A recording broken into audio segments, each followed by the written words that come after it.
बच्चों, कैसे हैं आप लोग। आज के इस वीडियो के अंतर्गत हम लोग 2016 एनुअल और 2017 एनुअल के ऑब्जेक्टिव प्रश्नों को देखेंगे। ठीक है। और पिछले वीडियो में मैंने 2015 एनुअल दोनों ही सिटिंग का ऑब्जेक्टिव आपका कंप्लीट करा दिया था, तो अगर आपने नहीं देखा हो तो आप उसको देख लेंगे। ठीक है। और अगली वीडियो जो होगी आपकी वो ज्योग्राफी बिहार क्षेत्र से संबंधित होगी, तो आप लोग उस चैप्टर को एक बार अच्छे से पढ़ लेंगे ताकि आप उसका ऑब्जेक्टिव अच्छे से बना सके। ठीक है। तो चलिए आज की वीडियो स्टार्ट करते हैं।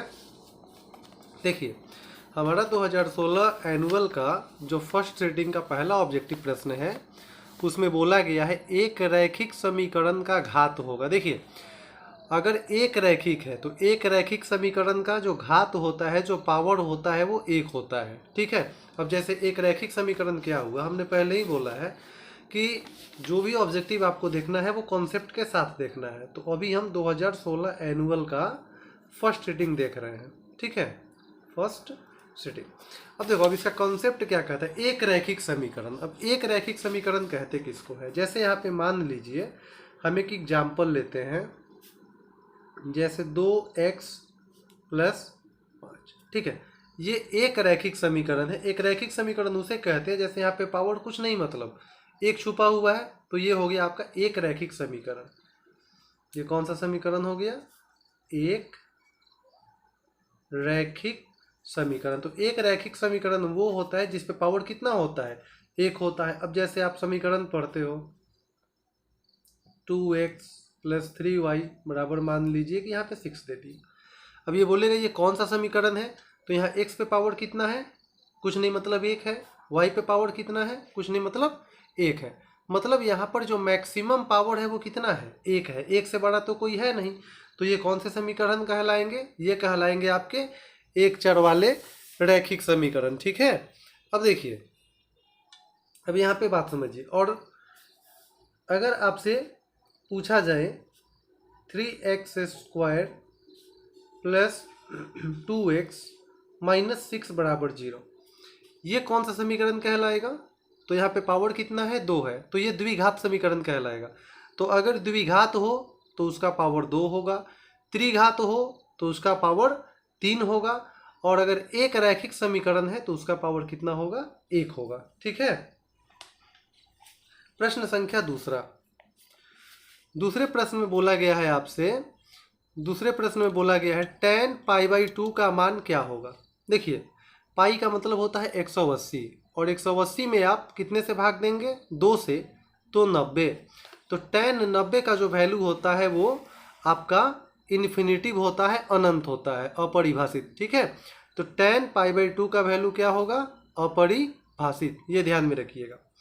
बिंदु 4 - 3 किस चतुर्थांश में है। देखिए, चतुर्थांश का कॉन्सेप्ट आप लोग समझ लीजिए, इससे एक प्रश्न जो है आपके एग्जाम में रहना ही रहना है, चतुर्थांश। ठीक है। देखिए, चतुर्थांश में होता क्या है, जैसे जब भी आपको इसमें मिस्टेक हो तो आप रफ में एक ग्राफ का बना लेंगे ऐसे। ठीक है। आप जानते हैं इस तरफ x होता है, ठीक है, इस तरफ x'।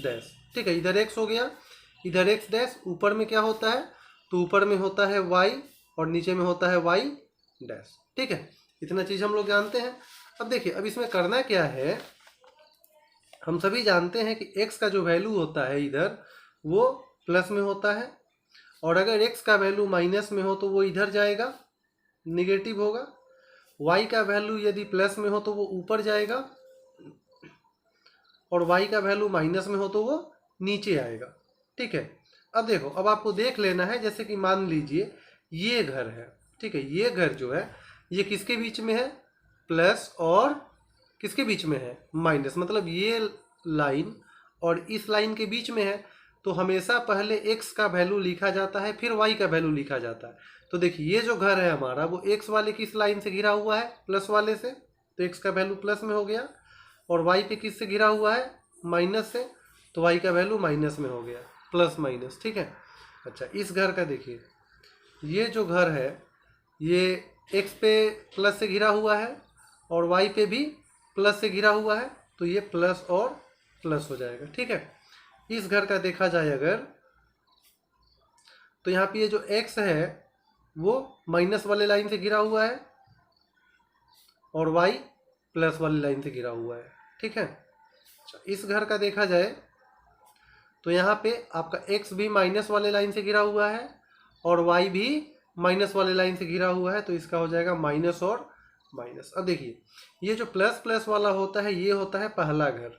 ठीक है, और इसमें ऐसे घड़ी के उल्टा चलते हैं, अपोजिट ऐसे चलना है। ठीक है, ये पहला हो गया, ये हो गया दूसरा, ये नीचे वाला हो जाएगा आपका तीसरा, और ये हो गया कौन सा घर, चौथा घर हो गया। ठीक है, तो अब प्रश्न देखिए, प्रश्न में क्या बोल रहा है।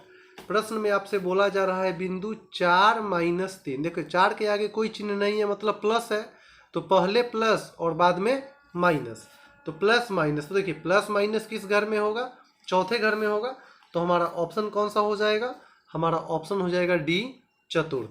ठीक है, अच्छे से आपको समझ में आ गया होगा। अगला प्रश्न देखते हैं, वृत्त के केंद्र पर बना कोण होगा। देखिए वृत्त के सेंटर पर 360 डिग्री का कोण बनता है। कितने डिग्री का, 360 डिग्री का। या इस प्रश्न को ऐसे भी पूछा जा सकता है, ध्यान से समझे। जैसे कि हमने यहाँ पे एक वृत्त बना लिया, ठीक है, प्रत्येक वृत्त का कहीं ना कहीं तो सेंटर होता है, केंद्र होता है। आप ऐसे ध्यान में रखिएगा, किसी भी बिंदु, कोई भी बिंदु हो, उसके चारों तरफ कितने डिग्री कोण बनता है, तो 360 डिग्री का कोण बनता है। किसी भी बिंदु के चारों तरफ कितने डिग्री का कोण बनता है, 360 डिग्री। या ऐसे भी पूछा जा सकता है, किसी बिंदु के चारों तरफ बनने वाले सभी कोणों का योगफल कितना होता है, तो 360 डिग्री होता है। ठीक है, तो सेंटर के चारों तरफ कितने डिग्री कोण बनेगा, 360 डिग्री। 5 नंबर प्रश्न में आपको यहाँ पे कुछ आंकड़े दिए गए हैं और बहुलक पूछा जा रहा है। देखो बहुलक वही होता है जो सबसे ज़्यादा रिपीट करे, तो हम इसमें देखेंगे 5 कितनी बार रिपीट कर रहा है, 1 2 3 4। तो यहाँ पे 5 ही ऐसा अंक है जो 4 बार रिपीट कर रहा है, और कोई अंक नहीं है जो 4 बार या उससे ज़्यादा रिपीट करे। तो सबसे ज़्यादा रिपीट 5 किया, तो बहुलक हो जाएगा अपना 5। प्रश्न संख्या 6, त्रिभुज ABC में AB और AC के मध्य बिंदु D एवं E इस प्रकार है कि DE समांतर BC। देखो बात समझो, एक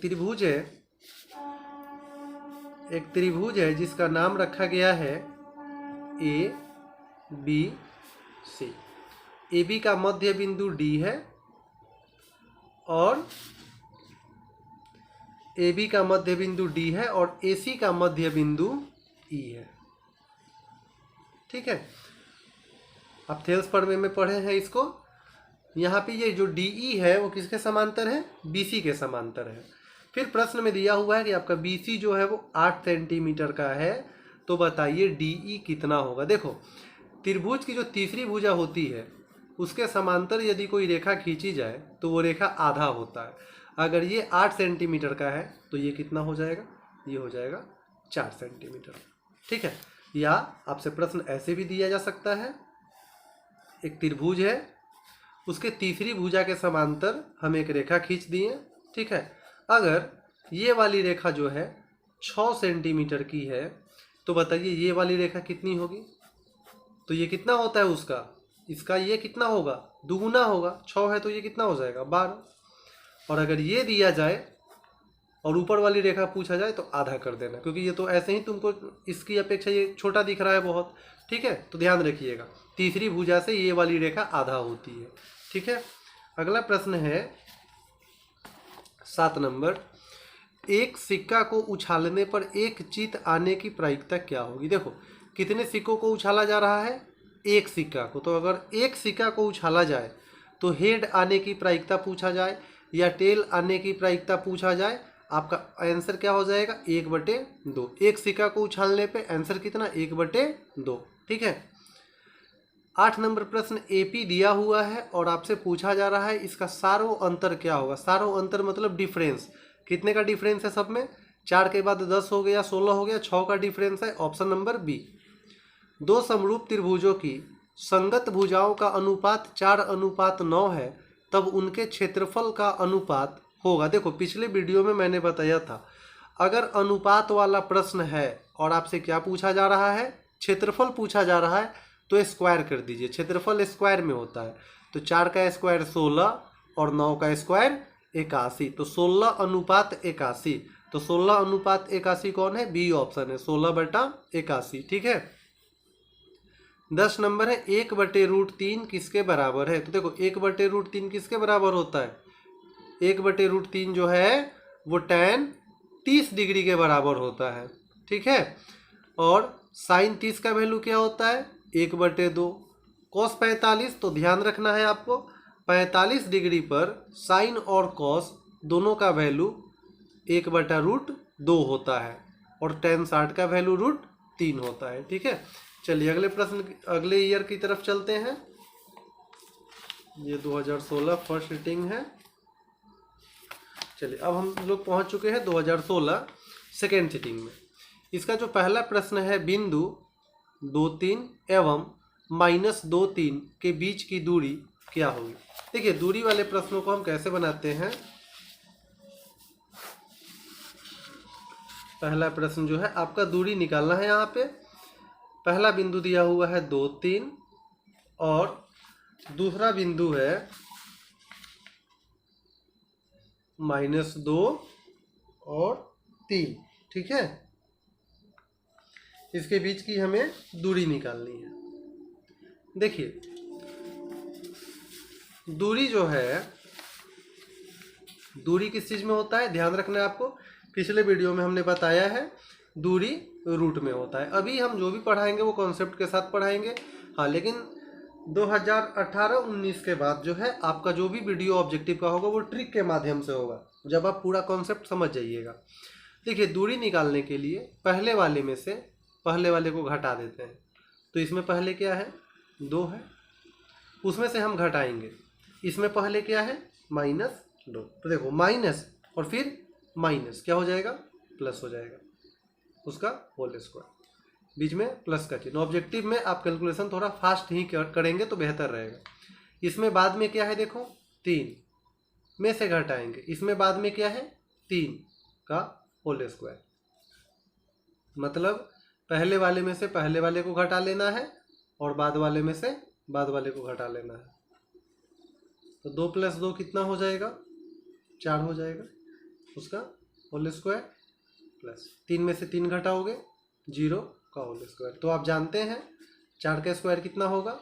16। 0 जोड़ने से कोई मतलब नहीं होगा, कोई फायदा नहीं होगा। 16 का वर्गमूल कितना? 4। तो आपका आंसर क्या हो जाएगा?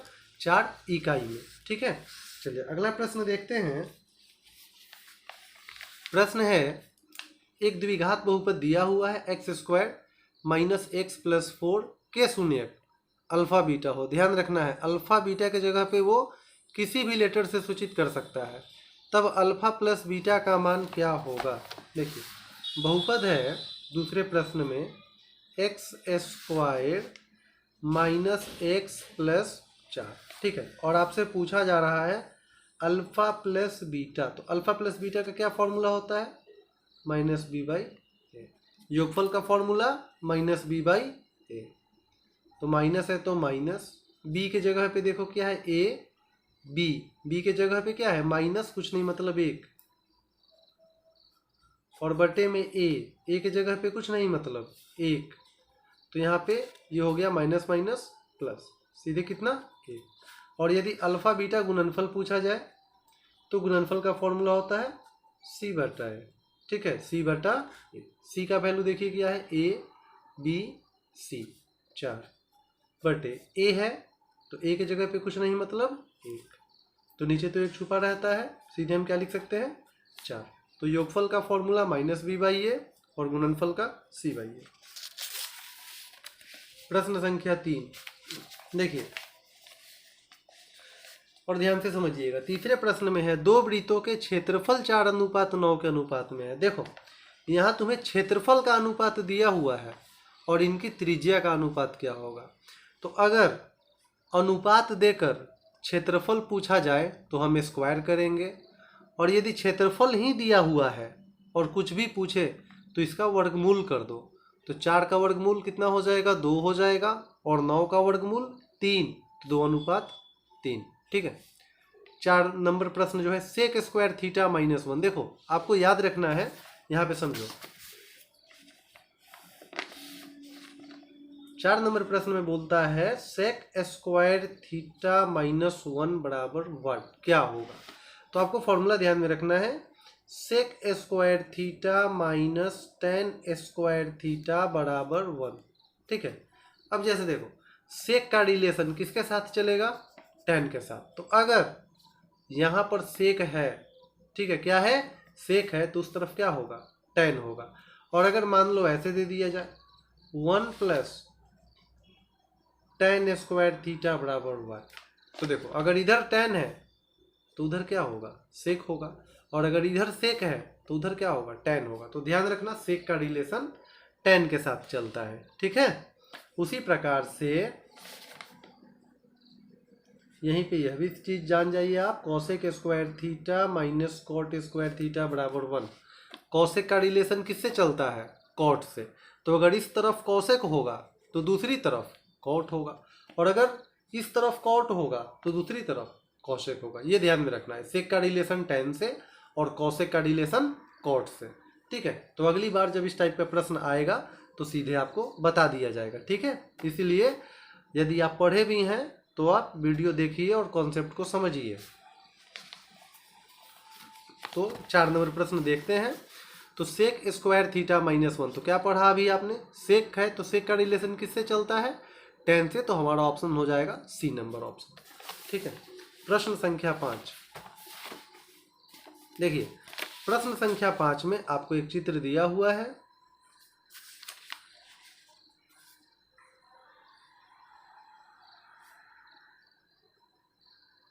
दो समांतर रेखाएं हैं। ठीक है, इस रेखा का नाम आपके प्रश्न के हिसाब से एल है और इसका नाम एम है, और ये दोनों समांतर है जिसे कोई रेखा ऐसे काट रही है।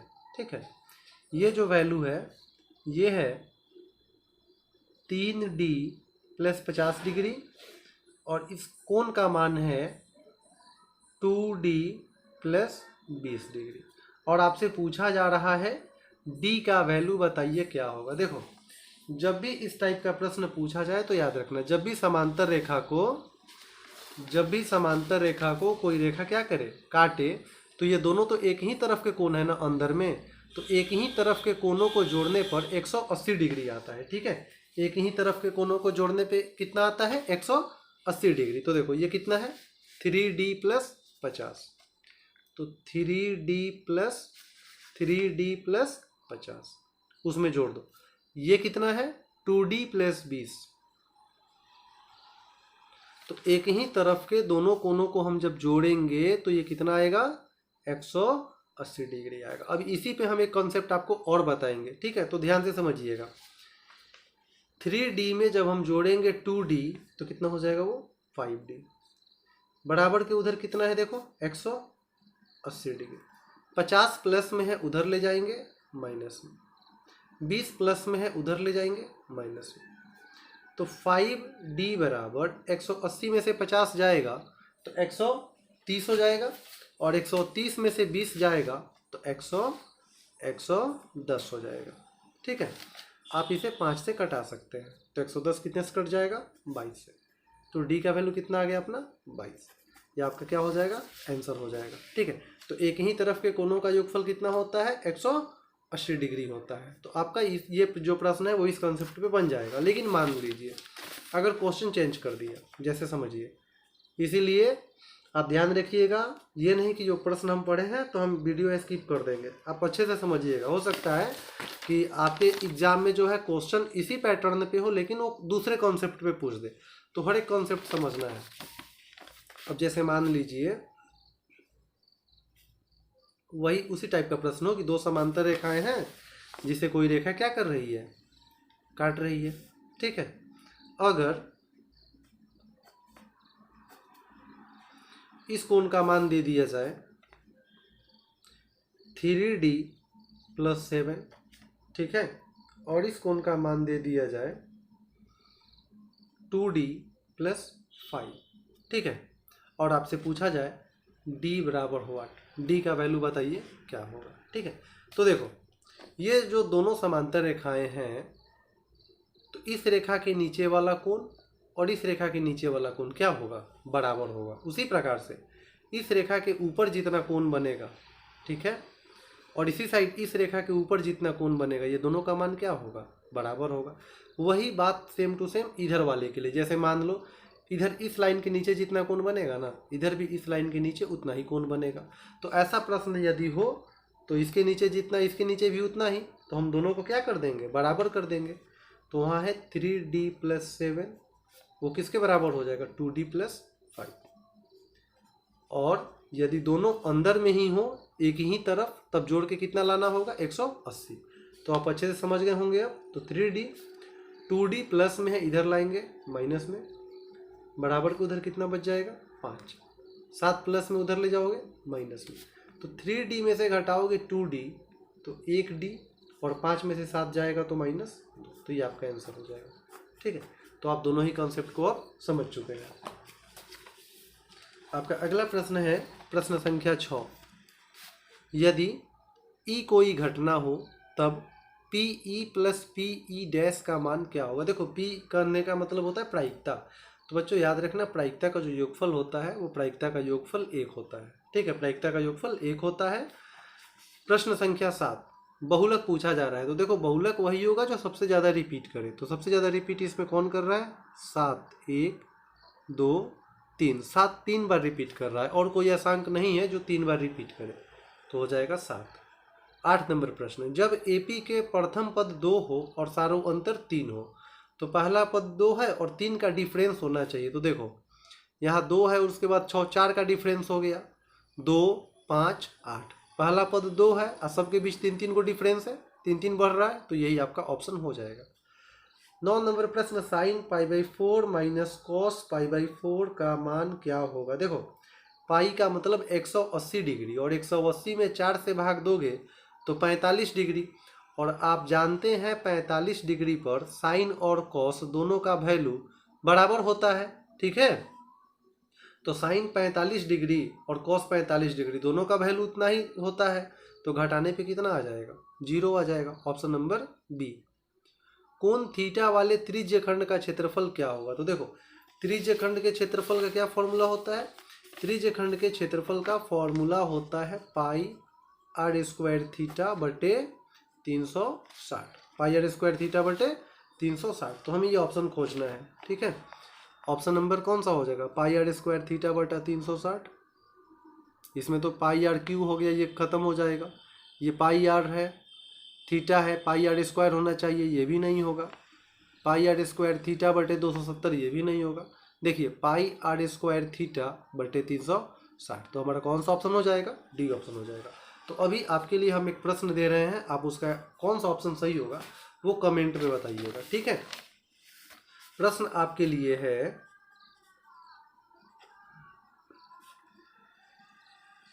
त्रिज्य खंड का क्षेत्रफल आपको बताना है, कौन सा त्रिज्य खंड का क्षेत्रफल होगा। ठीक है, option number A B C और ये डी। ठीक है, पहला ऑप्शन है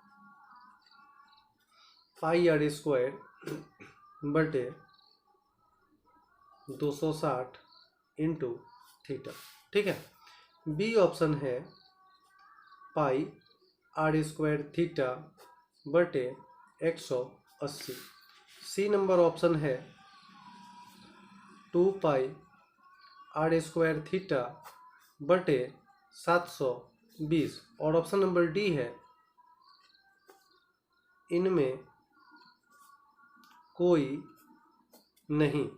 ठीक है, तो बच्चों आपको कमेंट में बताना है कि इसका कौन सा ऑप्शन सही होगा, ए बी सी या डी। ठीक है, और आज तक इतना ही रहने देते हैं 2016 ईयर तक। ठीक है, अगली वीडियो जो है आपको ज्योग्राफी की चाहिए, जो बिहार से संबंधित एक वीडियो बना है उस पे चाहिए, या मैथ में आप 2017 कंटिन्यू ऑब्जेक्टिव देखना चाहते हैं, आप उसको कमेंट में ज़रूर बताइएगा। तब तक के लिए शुभ रात्रि, जय हिंद।